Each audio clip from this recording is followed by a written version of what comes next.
Lloyd, the son of Baron Arcos Frontera, gazed out over the picturesque county of Frontera, his family's legacy and responsibility. He had a heavy burden to bear, for he was not truly Lloyd, but a soul transported from future Korea into this unfamiliar world. His mission, along with his companion, the resolute Javier Asrahan, was to repay the massive debt left behind by his father, who had fallen victim to a treacherous scam orchestrated by his own knight. As a civil engineer from the 21st century, Lloyd harnessed his modern knowledge to exploit the remarkable skills of his loyal knight Javier, a master of the future sword arts. Together, they undertook various tasks, from digging channels for the houses they were contracted to build to the most crucial endeavor of all, slicing a colossal caterpillar turd into uniform sections. On a vast expanse of empty green land, the two of them stood with 4 familiar summons, eager to witness Lloyd's grand plan. As Lloyd's shovel made contact with the earth, he activated a skill that transformed the barren landscape into a vibrant 3D map. His vision was clear.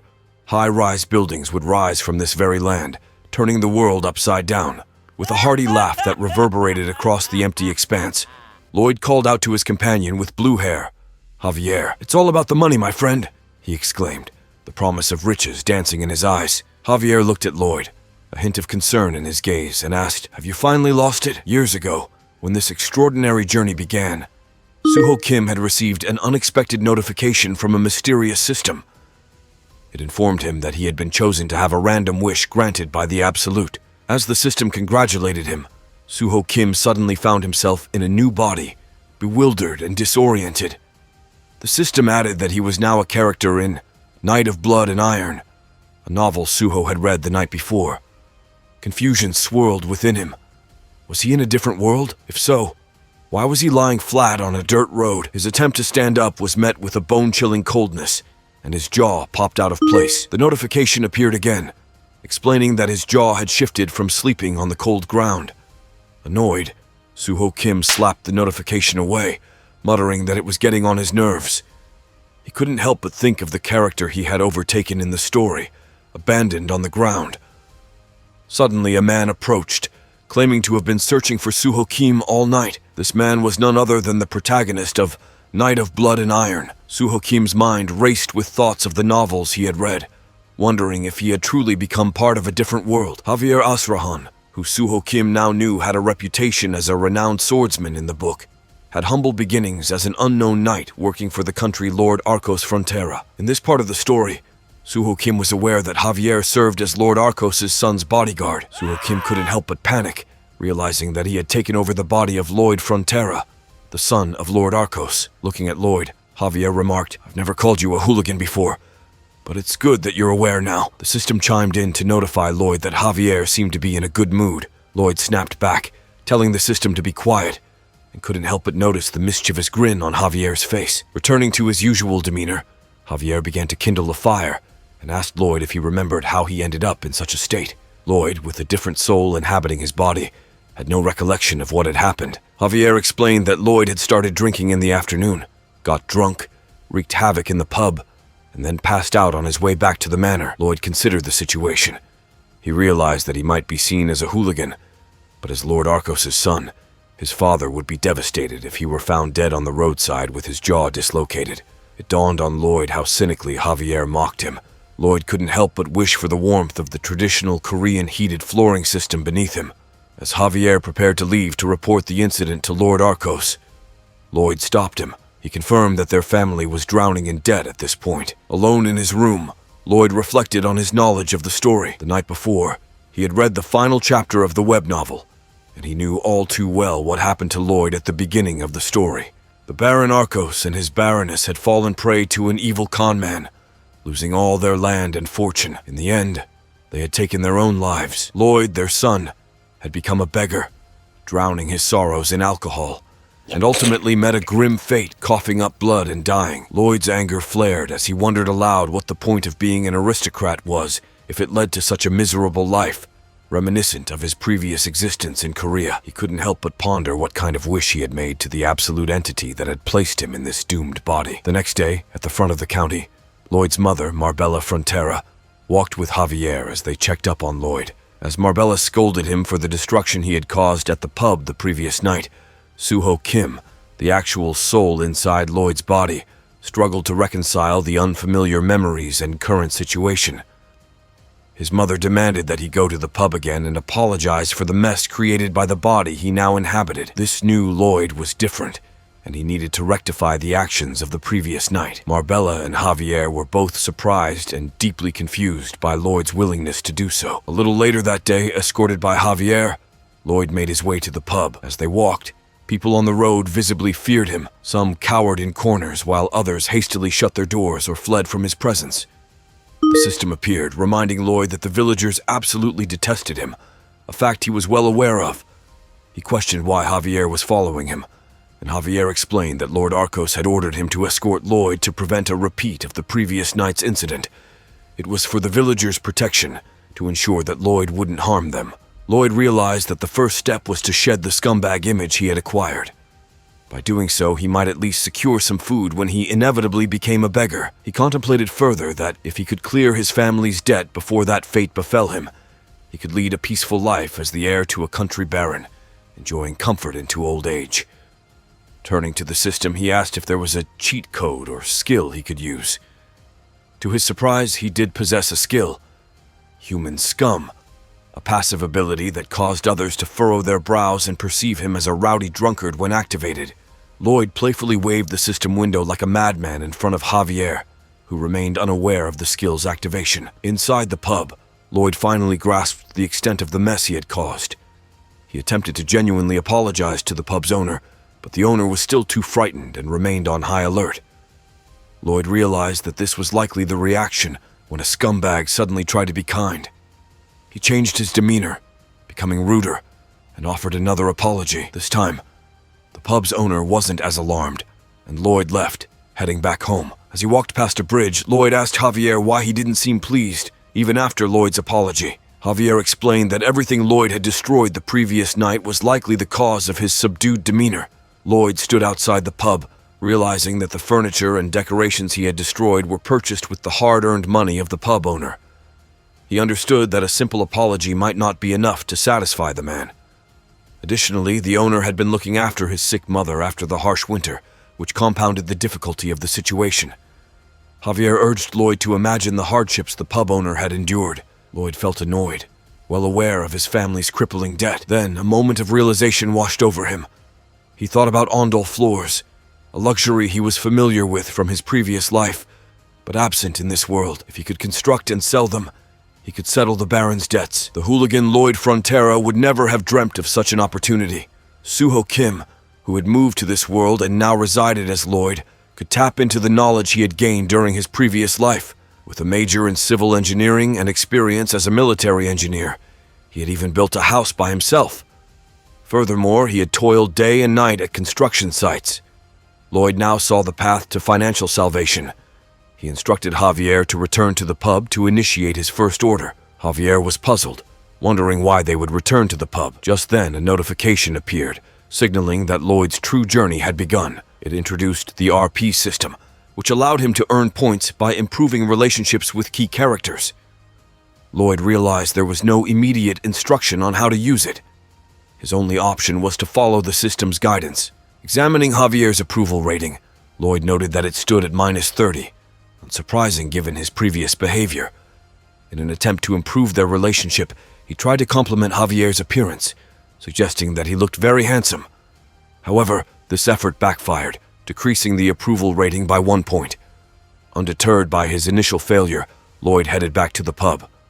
There, he presented the owner with a contract, proposing that he would serve as the builder, and the owner would be the purchaser. The construction fees would cover the damages he had caused. Lloyd asked the owner to sign the contract, but the man remained suspicious. In a calculated move, the pub owner activated a skill called Stonewall Heart. Though he had hoped to avoid using it, he saw no other option. Drawing on his hooligan image, Lloyd intimidated the pub owner into signing the contract, who complied out of fear. The system couldn't help but mock Lloyd, deeming him absolute garbage as the contract was sealed. Lloyd couldn't contain his excitement as he received his first order and thanked the pub owner. He assured the owner that he had made the right choice. Javier observed Lloyd's behavior with confusion, noting how different he seemed from before. Lloyd began preparations to build the house. Javier called out to him, expressing concern about Lloyd's threat to the pub owner to secure the contract. He questioned whether Lloyd was coming up with new ways to cause trouble. Lloyd responded by introducing the concept of cognitive distortion, explaining that it was a tendency to believe that someone would act a certain way based on their past actions. It was a distortion caused by prejudice and negative thinking. Javier argued that his judgments were based on experience and statistics, to which Lloyd retorted that those too were rooted in the past. Javier was taken aback, wondering if Lloyd had always been such a smooth talker. As Lloyd started digging the ground, he claimed that he would make both the pub owner and his mother smile. To him, their smiles were the foundation upon which he could build his financial future. He tirelessly scooped out dirt, moved it, and packed it, repeating the process. As he finished excavating the dirt, he began constructing the frame using timber from the Baron's residence. It was to be a traditional timber frame, and he used the clay he had dug from the river to complete the walls. Lloyd soon realized the physical toll on his body. He had undertaken this laborious task alone, and had pushed himself to exhaustion. Javier couldn't resist mocking him, suggesting it wasn't much of an accomplishment. Lloyd explained that it had taken him a week to complete the building. As Lloyd tried to finish the construction, Javier wondered if Lloyd's true intent was to build something for the pub owner. He could see Lloyd trembling from fatigue after overworking for a week. As Lloyd struggled to swing an axe due to his weakened state, he was about to fall, but Javier caught him. Deciding to lend a helping hand, Javier asked for the measurements of the wood he needed to cut, which Lloyd explained in a confused manner. Javier skillfully threw logs in the air, swung the axe, and expertly crafted the wood slabs that Lloyd needed. It became clear that Javier possessed remarkable skills, showcasing his potential to become a master swordsman. Impressed by Javier's abilities, Lloyd tapped him on the shoulder and suggested that when he was done, Javier could help with the digging. Javier was furious as he believed Lloyd had the audacity to give him more work. He thought of Lloyd as a hopeless man. Meanwhile, a notification appeared for Lloyd, indicating that Javier regretted his decision to help. With the system's guidance, Lloyd realized that Javier was curious about how he would manage to deceive the pub owner. To find out, Javier decided to assist with digging the excavation in the house to create a channel for the hot air that would heat the floor. As the construction neared completion, Lloyd cheered happily. He even added a logo for his construction brand within the house. Playfully provoking Javier, he inquired about the con he had been cooking for the pub owner with the wood in the fire pit and the hot air circulating through the channel. They headed to the chimney where the pub owner's mother lay happily on the floor, her stiff joints feeling remarkably relaxed. The pub owner himself was astounded by what Lloyd had accomplished, as it seemed almost like magic to the people in that world. The pub owner expressed his gratitude, and Javier was shocked to witness Lloyd fulfilling his promise to make them both smile. He had never thought that Lloyd Frontera would undertake such an act, but somehow Lloyd had made it happen. Seeing the smiles on the faces of the two people in front of him, Javier couldn't help but smile as well. His approval rating increased by 2 points, a fact that Lloyd noticed with a self-satisfied grin. He teased Javier, declaring that he wasn't a total garbage after all, though Javier continued to deny it. Despite the success with the house, Lloyd had incurred a loss due to the price of the timber he had used.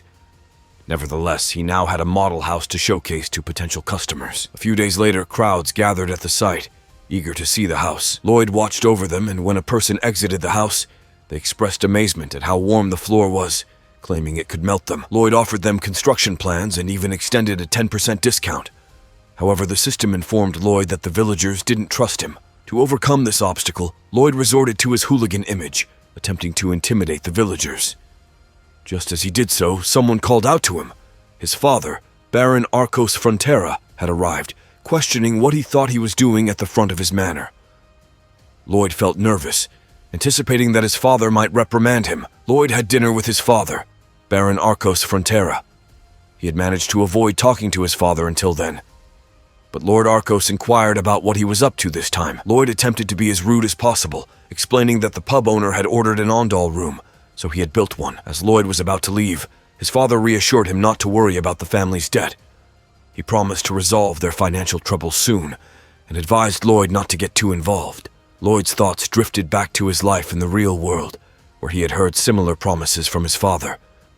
He knew that it wasn't enough, and he couldn't accept mere words. As he left the dinner room, he told Lord Arcos not to give up, promising that he wouldn't either. He wished he could have said the same thing to his father a few years ago. Thinking about his construction order, which now totaled 89 houses, and the half of the money he had received, Lloyd intended to enter the Baron's office. To his surprise, when he arrived, they didn't acknowledge him as the son of the Baron.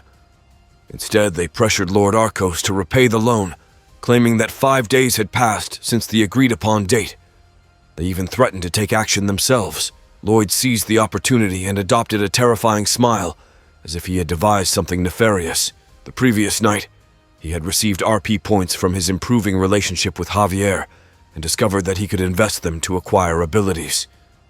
He taunted the system for providing this information, causing it to temporarily shut down. When the system scanned Lloyd, it detected several skills from his past life, including soil mechanics, hydraulics, structural mechanics, water supply, sewage theory, steel structure design, concrete design, advanced design programming, and more. The system mockingly noted that he knew more than he appeared to. It displayed available skills based on his existing knowledge, and with a mere pointer, Lloyd selected the skills. One of the acquired skills was Basic Survey, which allowed Lloyd's eyes to glow green as he looked out of the window, enabling him to map the manor's yard without the need for GPS. Another skill was Basic Design, allowing him to draw something on a window that only he could see. Lloyd realized that moving forward would be much easier with these abilities, but he also recognized that Javier alone wouldn't be enough to handle all the construction. He pondered the idea of summoning heavy machinery with his knowledge, when suddenly the system appeared, saying that there was something Lloyd wanted. Lloyd contemplated how he might obtain a mythical creature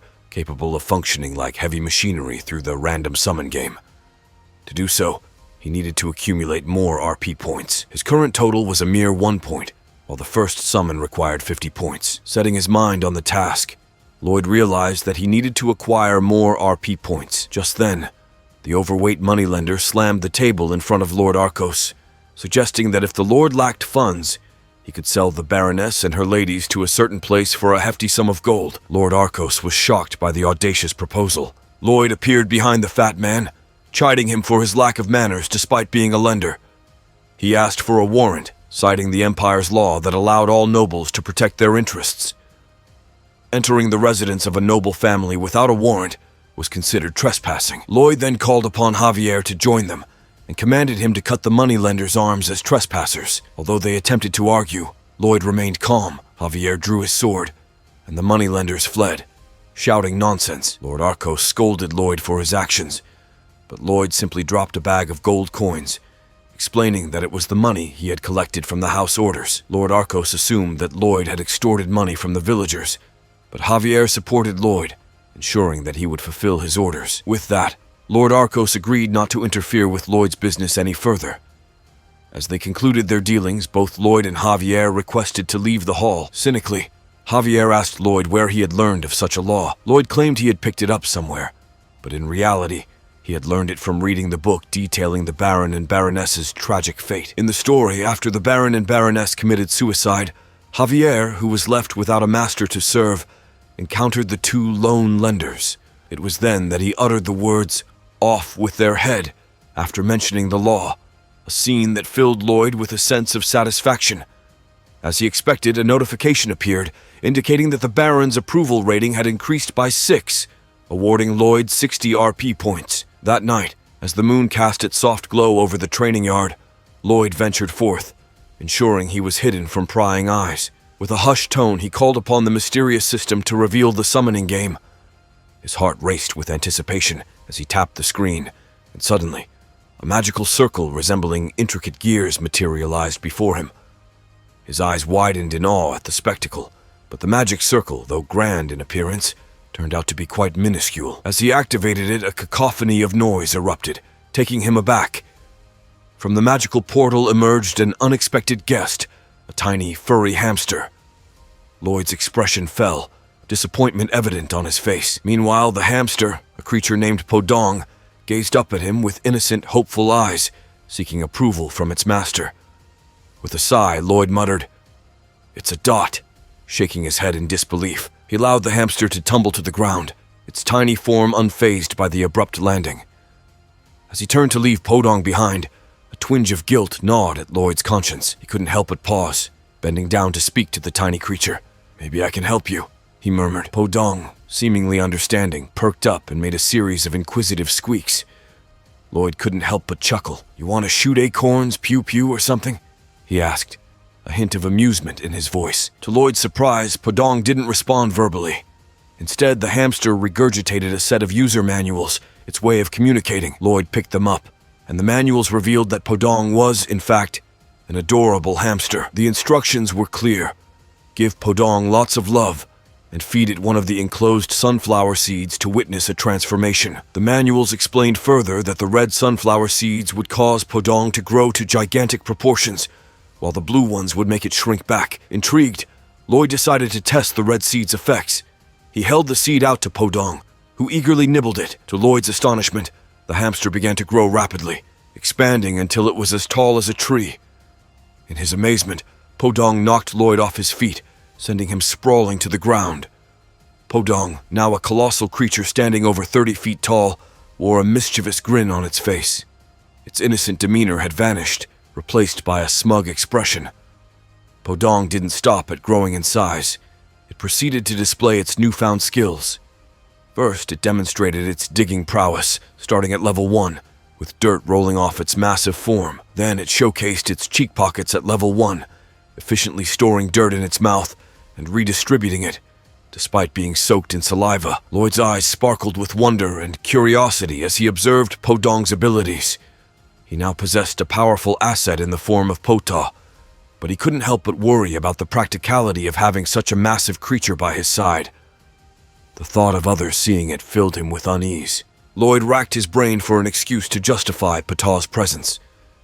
He decided he would bring a book on summoning with him, claiming to be a master summoner in the making. It might provide some cover for his unusual companion. With that concern addressed, Lloyd shifted his focus to the labor aspect of his project. Gathering his family members, he initiated a meeting to instill the importance of safety. The 30 soldiers of Frontera's barony appeared bewildered, some still rubbing sleep from their eyes. Lloyd couldn't help but feel frustrated at the thought that these soldiers were being paid for minimal effort, while the Baron's debt continued to mount. He recalled his own time in the army, where he had spent more hours digging and weeding than actual training. With a sweeping gesture, he directed their attention toward a pile of clay, which he falsely claimed to have excavated the previous night. In reality, it was Podong who had done the digging. Lloyd rallied his troops, emphasizing their duty to contribute to the estate's renaissance and Ondal construction business. He urged them to move the clay to the construction site, a collective effort that would benefit both the people and the barony. As the soldiers began to mobilize, Lloyd couldn't help but feel a sense of accomplishment. The soldiers' faces reflected their dejection as they reluctantly followed Lloyd's orders. It was precisely what Lloyd had expected. Amid the uneasy atmosphere, a senior soldier approached Lloyd, his expression one of inquiry. "What are you ordering my soldiers to do?" the senior soldier questioned, confirming Lloyd's anticipation of a confrontation. Lloyd took a deep breath before explaining the hierarchy of the 3 knights in the Baron's land. At the pinnacle was Neumann, the highest-ranking knight, the very man confronting him. Just below Neumann stood Bayern and the protagonist of the novel, Javier Asrahan. At the outset of the story, as the estate fell into ruin, Javier and Bayern remained loyal to the Baron until the bitter end.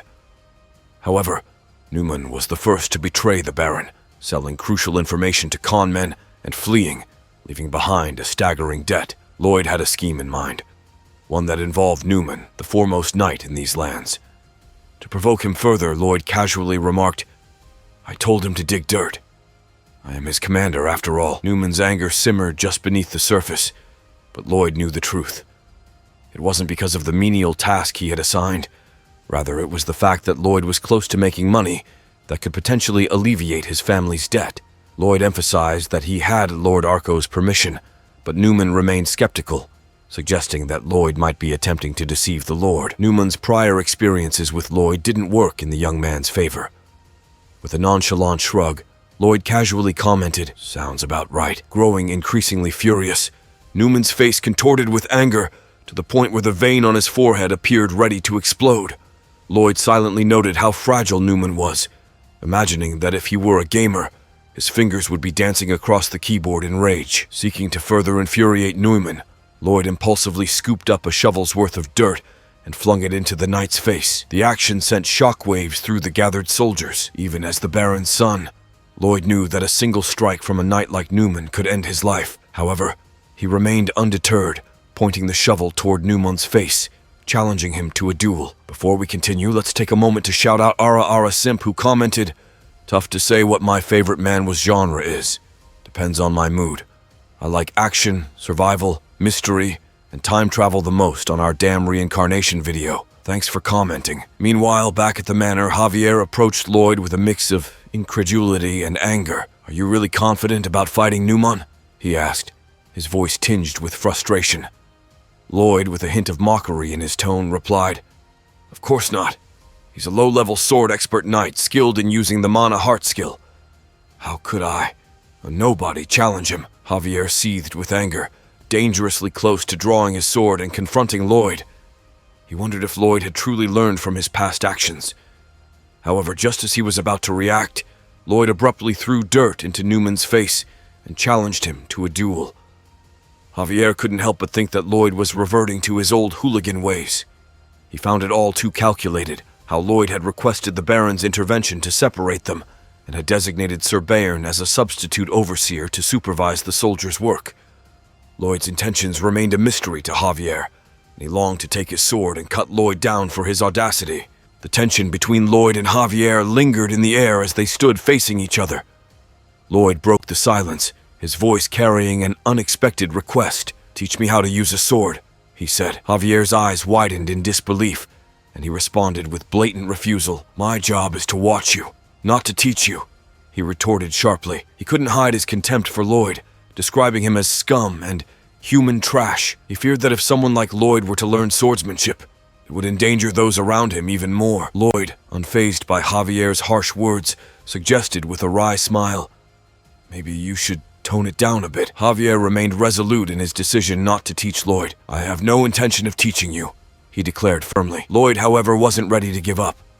He made a surprising offer to Javier, one that caught the seasoned knight off guard. "What if I could cure your insomnia?" he proposed. Javier's expression shifted from defiance to confusion. He hadn't shared his struggle with insomnia with anyone, and he wondered how Lloyd had become privy to such personal information. Lloyd, still smirking, revealed his knowledge of Javier's condition, citing details from the book he had read. In the novel, Javier's insomnia stemmed from his transition from a high-level sword expert to a swordmaster, where his heightened senses left him unable to sleep. Lloyd explained, "It's a side effect of being a swordmaster. You're on the verge of transitioning from human to superhuman. Your senses sharpen to the point where sleep becomes elusive." Javier realized that there was no way Lloyd could have known this, especially in the remote backwoods where they resided. With a skeptical look, he inquired, "Do we have a deal?" Javier couldn't hide his insomnia, and he reluctantly agreed to give it a try, all while looking down on Lloyd, convinced that the young man would fail. He scoffed, remarking, "I'm sure you'll fail. There's no remedy I haven't tried, from sleep cognition therapy to herbs, aromatherapy, exercise, and even Eastern medicine." Amused by Javier's arrogance, Lloyd couldn't help but feel a sense of satisfaction. He had Javier all figured out, including how to cure his insomnia. In the book, Javier had finally found sleep by listening to a magic spell. Lloyd had a different plan. With a wicked smile, Lloyd claimed, "Your swordsmanship will be mine." The next day, Javier, well rested after a night of peaceful sleep, instructed Lloyd to run 50 laps around the perimeter. Nervousness gripped him as he watched Lloyd, unsure of how the young man would react. However, to Javier's surprise, Lloyd didn't complain. He began running with his weak physique, starting slowly but steadily. During the first lap, Lloyd pestered Javier, expressing his desire to learn sword skills. With each lap, his determination grew, and he didn't stop running. His ultimate motivation was to prove Javier wrong. On the next lap, Lloyd addressed Javier, claiming he knew exactly what the knight was thinking. He understood that Javier had assumed he wouldn't comply, and believed that Lloyd lacked the dedication to learn his swordsmanship. Javier's expectations were that Lloyd would refuse the challenge, but Lloyd was determined to prove him wrong and earn the opportunity to be taught by the skilled knight. As Lloyd continued to run laps around the perimeter, he couldn't help but relish the mental victory he was achieving over Javier. He reveled in the thought that he was bullying the skilled knight into doing exactly what he wanted, and it brought a hysterical laugh bubbling up inside his head. The sense of triumph was exhilarating. In truth, Lloyd found the task physically challenging, and he couldn't deny that it was hard work. However, compared to his past struggles in Korea, where he had lived in isolation and worked relentlessly to survive, Running 50 laps felt like a walk in the park. Back then, he had to carry bricks up a 4-story building and load and unload delivery trucks just to avoid starving. The hope for a better future had kept him going during those dark days. Now, as he ran with determination and a hint of a smile, he couldn't help but reflect on how much his life had changed. Running laps was a small price to pay for the opportunities and privileges he now enjoyed. Meanwhile, back at the manor in the Baron's office, Lord Arco expressed his disbelief over Lloyd's disrespect towards Newman, who had protected their family for generations. Lord Arco had believed that Lloyd had finally come to his senses, but recent events suggested otherwise. He pondered his next move and considered intervening to stop the duel. Lord Arco, however, didn't want to harm Lloyd. Still recognizing him as his heir, he requested Newman not to be overly harsh during the duel, urging him to pull back his punches and help Lloyd regain his senses. Unbeknownst to Lord Arco, Newman had darker plans. Duels didn't always go as planned, and he saw an opportunity to eliminate Lloyd. If he cut off Lloyd's head and killed him, he could frame it as a tragic accident. Then he could deal with the Baron and Baroness, disguising their deaths as suicide. With his schemes in motion, Newman envisioned leaving the tiny village behind and venturing into a larger world, thanks to the chaos Lloyd had unknowingly stirred. A month later, on the county training ground, the day of the battle finally arrived, setting the stage for a confrontation that had been brewing for some time. Nervous tension hung in the air as the Baron, Baroness, Javier, and Sir Bayern gathered to witness the upcoming duel. All eyes were fixed on the dueling ground, awaiting the clash between Lloyd and Neumann. The uncertainty of the outcome left them on edge. Neumann, with a shovel in hand, looked every bit the experienced knight ready for battle. Lloyd, on the other hand, appeared arrogant. The knights and villagers exchanged puzzled glances. They couldn't fathom why Lloyd was wielding a shovel in a sword fight, a decision that clearly irritated Newman. It was then revealed that Lloyd had sought out the village blacksmith for a solid iron shovel specifically for this battle against Newman. Lord Arco couldn't help but think that Lloyd was treating the duel as a joke, given his unconventional behavior. However, Javier had a different perspective. He had observed Lloyd's dedication over the past month, with the young man silently undergoing rigorous training during the early hours, running around construction sites to teach the village engineers about Ondol, and engaging in sword practice late into the night. Javier knew that Lloyd's commitment was anything but a joke. As the duel commenced, Lord Arco watched with skepticism.